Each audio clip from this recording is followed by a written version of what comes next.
Oke, di segmen ini saya akan coba menjelaskan bagaimana kita memasukkan parameter dari material yang akan digunakan di akustik ruang. Yang pertama adalah kalau misalnya untuk masukkan parameter, kita bisa membuka di bagian sini nih, project database. Lalu di project database ini kita bisa memasukkan beberapa parameter. Misalnya untuk directivity sini, saya belum mencoba, tapi ini konsepnya adalah untuk memasukkan pola distribusi dari speaker atau sumber suara. Untuk yang material di sini, ini bagaimana kita mendefinisikan si materialnya, dan kalau yang spektrum ini bagaimana kita mendefinisikan karakteristik dari si sumber suara yang akan kita gunakan.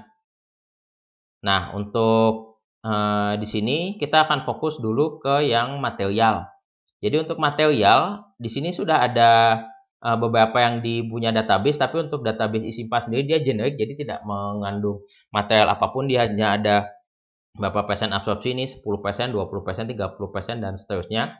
Kita bisa memasukkan parameter sendiri, misalnya pada bagian yang di default ini, kita bisa masukkan, ini default kita tidak pakai, tapi misalnya kita bisa masukkan di sini nih, user.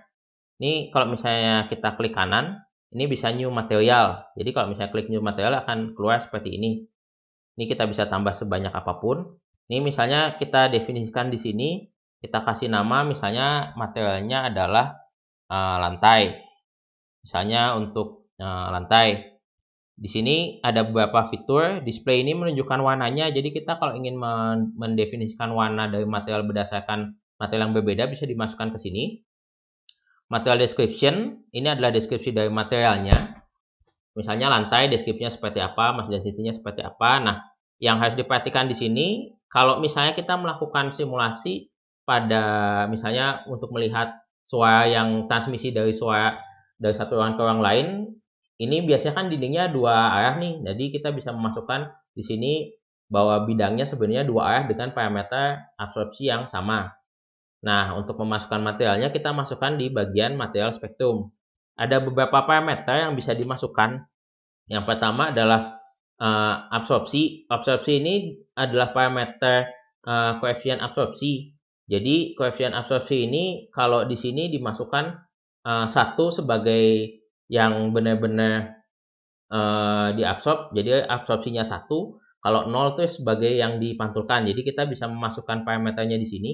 Caranya tinggal diganti saja di sini. Misalnya ini 2, di sini kita ganti 0,7, ini kita ganti ke berapa. Nah, yang perlu diingat kalau misalnya nanti mau mencoba mengimport dari CAD akustik tuh database-nya dia hanya dari 125 ke 125 sampai 4 kilo kalau tidak salah, atau 8 ya. Ya pokoknya antara 4 sampai 8 saya lupa.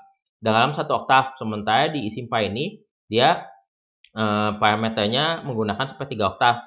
Jadi kalau nanti diimport, kalau misalnya dari CAD akustik, nanti data 125-nya akan sama terus nih sampai ke 50 Hz, sampai 125-nya akan terisi sama nilainya, ditambah 160 Hz. Jadi ini nilainya akan sama mewakili frekuensi 125. Untuk 200, dia akan mewakili 250. Jadi yang harus diperhatikan nanti kalau misalnya database-nya 1 oktav supaya konsisten, misalnya kita cuma punya database koefisien absorpsi di 250 Hz gitu. Kita menyamakan saja nilainya untuk yang frekuensi di 200 Hz sama 315 Hz. Jadi 3 ini sama, karena nanti 3 ini sebenarnya bisa mewakili data 1 oktav, walaupun nanti pas simulasi yang diambil hanya data 250 Hz. Itu nanti kita masukkan satu-satu. Untuk difusi ini sebenarnya menggambarkan scattering coefficient. Jadi scattering coefficient ini adalah sebuah parameter yang menunjukkan bagaimana suara pada saat dipantulkan. Jadi apakah pantulannya mengikuti spekular atau tidak gitu. Nah, parameter yang lain menarik adalah transmisi. Jadi kalau misalnya si transmisi ini kita klik, kita bisa memasukkan parameter. Misalnya kita klik di sini, kita bisa memasukkan parameter si transmisinya seperti apa. Jadi misalnya kita klik di sini, kita misalnya pas isi nilainya, ini harus di set dulu, maaf. Ini misalnya kita set absorpsinya misalnya 0,5. Nah, kita bisa masukkan nih transmisinya itu berapa desibel. Jadi kita tahu bahwa oh misalnya material ini bagian luarnya ada sesuatu yang menyerap, tapi di dalamnya, di dalamnya ada misalnya material yang bikas, jadi kita bisa memasukkan parameter, transmisi yang lain. Misalnya kita masukkan dia menahan suara sebesar katakanlah 20 desibel. Itu kita bisa masukkan. Untuk diffusion law-nya secara umum dia spekular kalau kita tidak mendefinisikan si scattering coefficient-nya.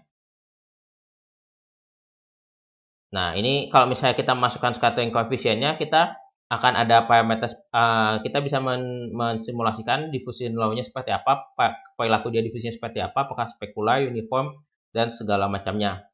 Ini kalau kita masukkan parameter scattering coefficient-nya. Jadi nanti konsepnya adalah itu kita masukkan, lalu nanti kita bisa panggil. Jadi katakanlah ini lantai ya, anggaplah nilainya sudah betul. Saya tunjukkan kalau misalnya kita masuk ke yang surface ini. Misalnya kita punya lantai, kalau kita klik, ini kan nanti akan muncul di bawah. Ini lantai gitu. Ini jadi kita definisikan, oh ini bidangnya adalah lantai. Dan itu dilakukan nanti pada semua permukaan. Jadi misalnya ini untuk ini kaca, misalnya saya ambil, misalnya kita punya parameter kaca dimasukkan sini dan seterusnya. Itu jadi bagaimana kita mendefinisikan parameter dari materialnya. Nah, satu lagi sebenarnya kalau misalnya kita punya parameter sumber suara yang agak tidak umum gitu. Jadi misalnya kalau di sini kan sumber suaranya dia pakai ada beberapa yang sudah definisikan gitu. Tapi kalau misalnya kita punya source yang kita tahu, misalnya kita punya sebuah mesin gitu, si mesin itu tahu karakteristik kebisingan, karakteristik daya suaranya seperti apa, dan kita ingin mengetahui bagaimana pola distribusi suaranya di dalam ruangan dan apabila transmisi ke ruangan yang lain, kita bisa definisikan. Jadi di user ini kita masukkan new spectrum, misalnya mesin.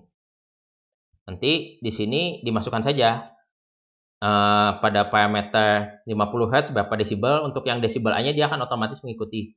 Nanti kita bisa tahu setelah kita masukkan nanti akan ada nilai global desibelnya seperti apa. Jadi itu adalah bagaimana kita mendefinisikan material dan sumber suara di dalam eSIMPA. Sekian materi untuk yang ini. Nanti kita ketemu lagi di segmen selanjutnya. Terima kasih.